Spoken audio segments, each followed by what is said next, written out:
Empezamos desarrollando nuestra primera unidad, no sin antes decirle que el objeto de esta materia y todo lo atinente a ella se encuentra regulado en el libro tercero de nuestro Código Civil bajo el acápite de los contratos y de otras fuentes de las obligaciones a partir del artículo 669 en adelante. Bueno, la unidad 1 está denominada bajo el título de fuente de las obligaciones y nos pide unos antecedentes históricos de los contratos como fuente de las obligaciones. Y lo que tenemos que saber acá es cuando hablamos de contratos, nos referimos a una de las fuentes de las obligaciones que, como yo tengo entendido, ya fue objeto de estudio del módulo anterior. Ahí ustedes estaban desarrollando las fuentes de las obligaciones y sabemos que se le llama fuente, jurídicamente hablando, al hecho, al acto o a la disposición legal en que se origina la obligación. Voy a darle un ejemplo para que me entiendan más. En un contrato de compra-venta, la fuente de la obligación del vendedor es la de entregar la cosa. Y la fuente de la obligación del comprador es pagar el precio de esa cosa. Sabemos que las fuentes de las obligaciones son 5. En el digesto de Justiniano, las fuentes se clasificaban en contratos, cuasicontratos, delitos y cuasidelitos. Luego aparecen los glosadores y agregan una quinta fuente que es la ley, siendo esta clasificación la que se llama clasificación clásica de las fuentes de las obligaciones. Siendo acá el objeto de estudio de esta materia la fuente denominada contratos, tenemos que pasar entonces a analizar brevemente la fuente de esta obligación que se llama contratos, y entre ellas tenemos que el contrato es el acuerdo de voluntades de dos o más personas destinadas a arreglar sus derechos, es decir, a crear, a modificar o a extinguir obligaciones. Ojo, hay que tener en cuenta que no es indispensable que el contrato, para ser tal, imponga obligación a ambas partes, aunque esto es lo que generalmente ocurre en los contratos bilaterales, como lo son el contrato de compra-venta, el contrato de sociedad, el contrato de locación de obra, entre otros.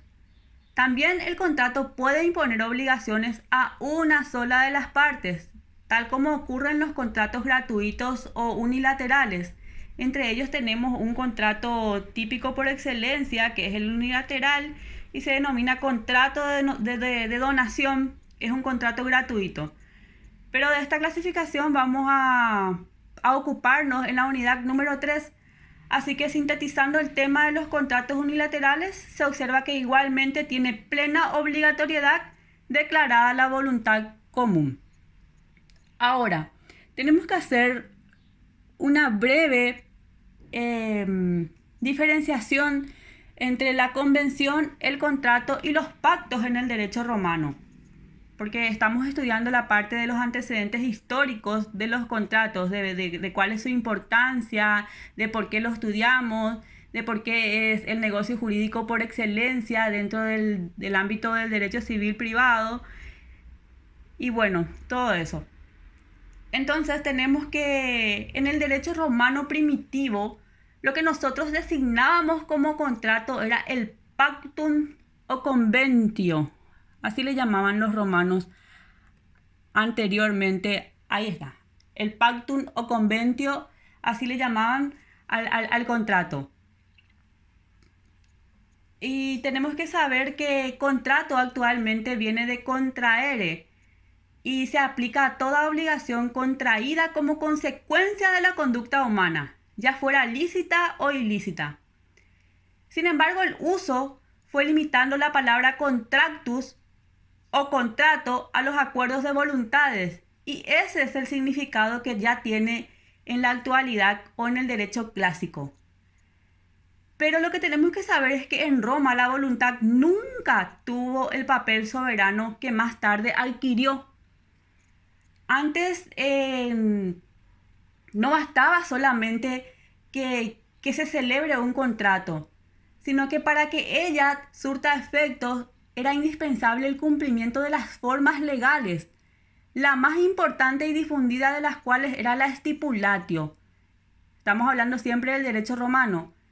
Y fuera de los contratos formales se reconocía la validez de los siguientes contratos, como ser los contratos reales de depósito, contrato de comodato, mutuo y prenda, y también los contratos consensuales. Entre los más conocidos teníamos el contrato de venta, de arrendamiento, de mandato y de sociedad.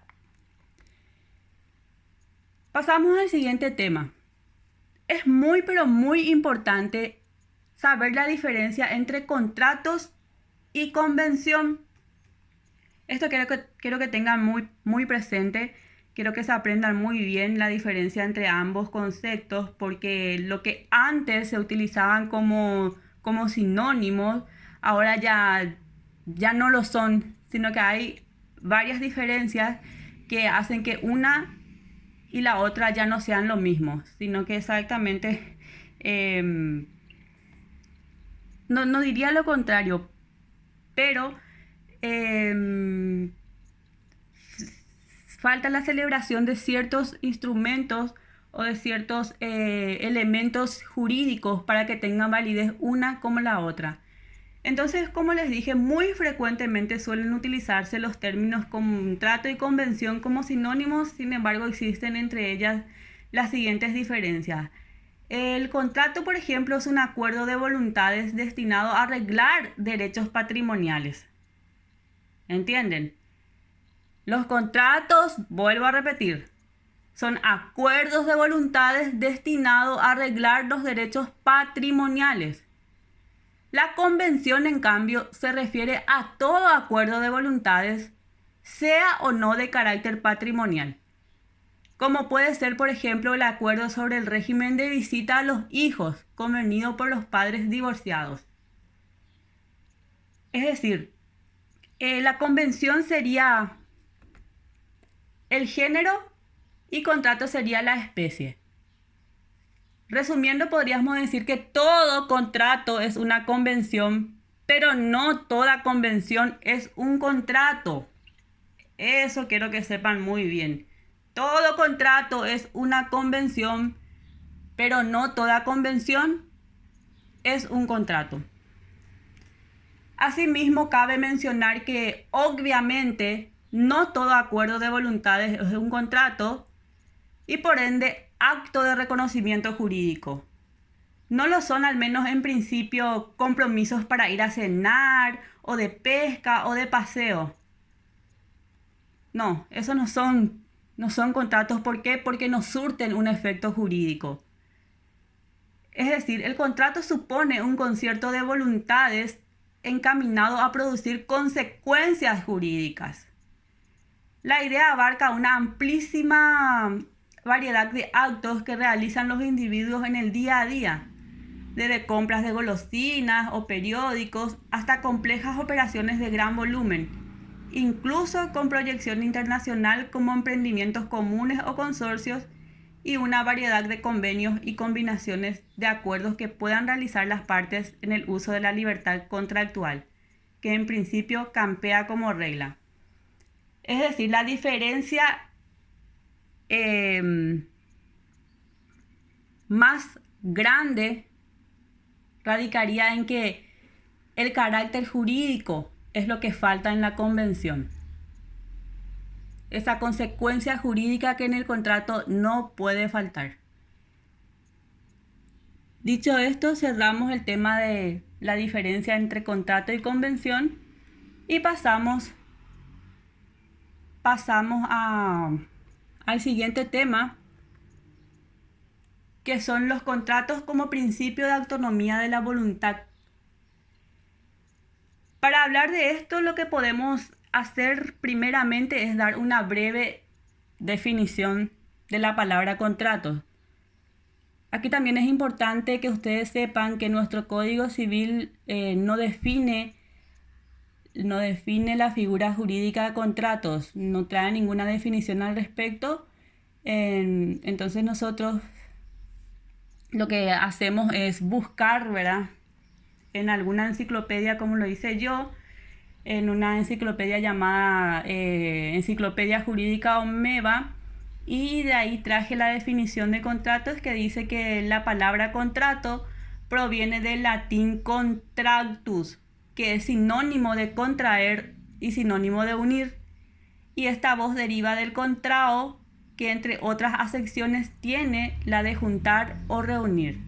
Gramaticalmente, esa enciclopedia jurídica Omeva, en el tomo 4, página 120, dice que los contratos pueden definirse como acuerdos o convenios entre partes o personas que se obligan a materia o cosa determinada y a cuyo cumplimiento pueden ser compelidos, o sea, pueden ser obligados. Ya el derecho canónico decía también que las normas, cuando se disponen, tienen que ser cumplidas. En todos los pactos deben cumplirse, decían los romanos. Y se resumía en el aforismo pacta sunt servanda. Ahora, para cerrar el último tema de nuestra unidad 1, que habla específicamente de la parte introductoria de lo que son los contratos, tenemos que hablar también, porque pide nuestro programa, el papel que desempeña la contratación en la sociedad. Yo les puse algo así bien breve, porque sabemos que hoy por hoy el contrato o la contratación dentro de la sociedad desempeña un papel demasiado importante. Tanto es así que en una investigación que se realizó no hace mucho tiempo, se llegó a la conclusión de que los contratos abarcan en las relaciones humanas gran parte de su actividad. Se ha realizado una estadística y el promedio ponderado ha dado el 70% de la actividad convencional o contractual en la concertación de los sujetos de derecho.